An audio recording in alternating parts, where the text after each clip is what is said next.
ఓట్లయ్యేదాకా ఓడమల్లన్న, ఓట్లయినాక బోడమల్లన్న అన్నట్టు మమ్మల్ని అట్టేట ముంచిందని గరమైతుండ్రు దివ్యాంగులు. రేవంత్ సార్ ముఖ్యమంత్రి కాకముందు మునుం బెట్టి హామీలిచ్చిండు. ముఖ్యమంత్రి అయినాక ముఖం సాటేసిండని దివ్యాంగులు ఈ తీర్ల నిరసనకు దిగిండ్రు.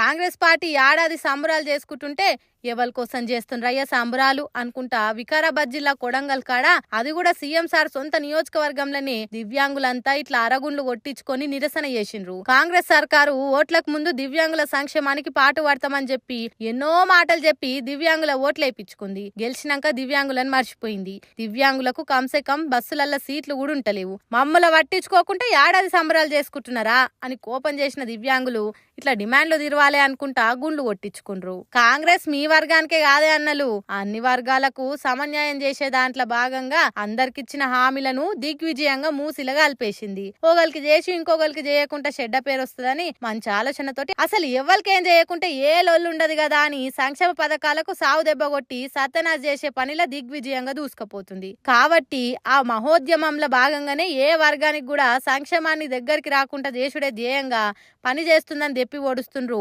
పొలిటికల్ సర్కిల్ ఉన్నోళ్ళు.